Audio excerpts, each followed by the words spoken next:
അങ്ങനെ തിരൂരിലേക്ക് പോകേണ്ട വണ്ടി പുറപ്പെടുകയായി. സമയം 1:52. മൊത്തം ഇന്ത്യൻ പരസ്യം ഒട്ടിച്ചു പോണ കോച്ച് കാണാൻ നല്ല രസമാണ്. കല്ലായിൽ നിന്ന് തിരൂരിലേക്കുള്ള വണ്ടിയിലാണ് കയറിയത്.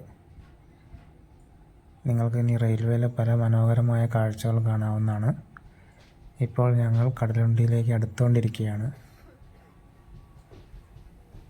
ട്രെയിൻ ജേണി എന്ന് പറഞ്ഞാൽ പ്രത്യേക ഒരു സുഖം തരുന്ന ജേണി തന്നെയാണ്. എന്തൊക്കെ പറഞ്ഞാലും ബൈ റോഡും ബൈ ട്രെയിനും ബൈ റെയിലും ഒക്കെ ഒരു ഇന്ത്യൻ നൊസ്റ്റാൾജിക് മൂമെൻറ്റ്സ് തരുന്ന പഴയ ICF കോച്ചും കൂടി ചേർന്നിട്ടല്ലോ, വേറെ ലെവലാണ്. അപ്പോൾ സ്റ്റേഷനിൽ തിരിച്ചു. കാലാവസ്ഥ വളരെ അനുയോജ്യമാണ്. കുറച്ചൊരു മൂടലുണ്ട്, എന്നാലും മഴേൻ്റെ ആ ഒരു വിഷയമില്ല. ട്രാക്ക് ചേഞ്ചായി മെയിൻ ലൈനിലേക്ക് കയറി. ഇനി അങ്ങനെ ഒരു പോക്കാണ്ട് പോകും. പിന്നെ കോച്ച് അൺറിസർവ്ഡ് ആണെന്ന് പറയേണ്ട ആവശ്യമില്ല. ഓൾറെഡി അൺറിസർവ്ഡ് കണ്ടില്ലേ, കണ്ടില്ലേ തന്നെ. തിരിച്ചാ ട്രാക്ക് പിന്നെയും പാളം മാറാൻ പോവാണ്. വേറെ പുതിയ ട്രാക്കിലേക്ക് കയറി.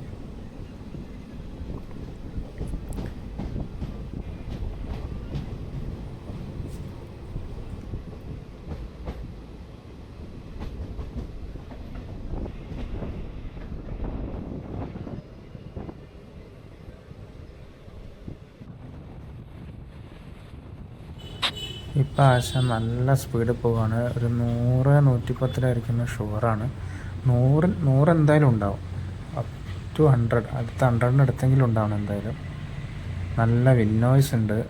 അത് വിന്നോയ്സ് റിഡക്ഷനൊന്നും പോരാ ഈ ക്യാമറയുടെ, സോ അത് ക്ഷമിക്കുക.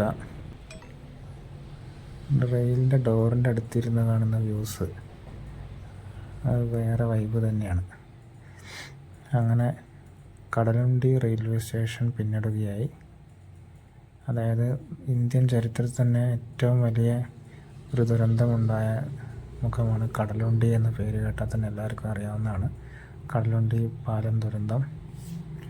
ആ ലാൻഡ്മാർക്കായിട്ടുള്ള കടലുണ്ടി നെഗറ്റീവ് ഓർമ്മിപ്പിക്കുകയല്ല, പക്ഷേ അങ്ങനെ ഒരു സംഭവം ഉണ്ടായിട്ടുണ്ടായിരുന്നു.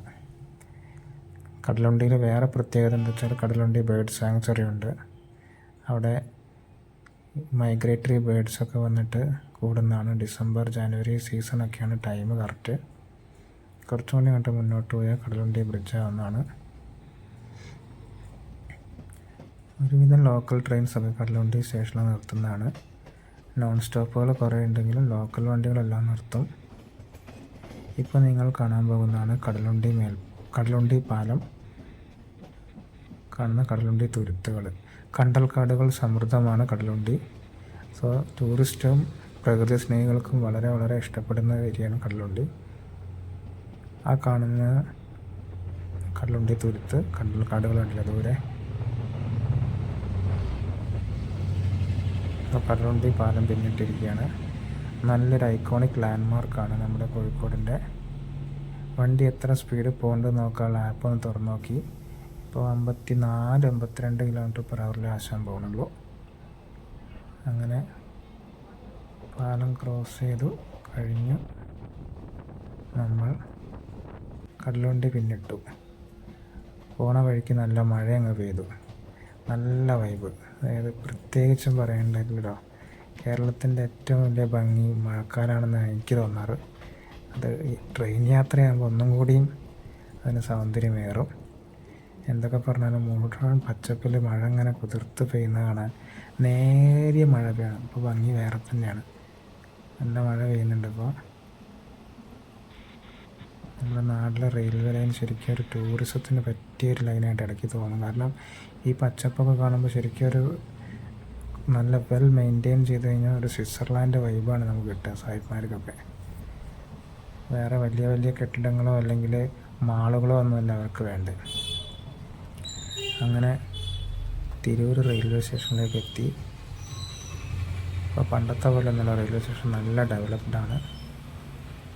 അങ്ങനെ ഇനിയും വീഡിയോകൾ ഏറെ കാണാനിരിക്കുന്നു. യാത്രകൾ ഇഷ്ടപ്പെടുന്നവർക്ക് എൻ്റെ വീഡിയോ സബ്സ്ക്രൈബ് ചെയ്യാൻ മറക്കല്ലേ. അങ്ങനെ ആ ഒഴിഞ്ഞ കസേര ഇനി ആർക്കോ വേണ്ടി കാത്തിരിക്കുകയായിരിക്കാം. അങ്ങനെ ഒരു യാത്ര തുടർന്നുകൊണ്ടേയിരിക്കുന്നു. എല്ലാവർക്കും വേണ്ടി എനിക്കിതേ പറയാനുള്ളൂ. ഓരോ യാത്രയും ഓരോ അനുഭൂതിയാണ്. ആ അനുഭൂതി നമ്മൾ ഓർത്തെടുക്കാൻ ശ്രമിച്ചുകൊണ്ടേയിരിക്കണം. പല ജീവിതങ്ങൾ, പല കാഴ്ചകൾ, പല സന്ദർഭങ്ങൾ. അപ്പോൾ ഗുഡ് ബൈ.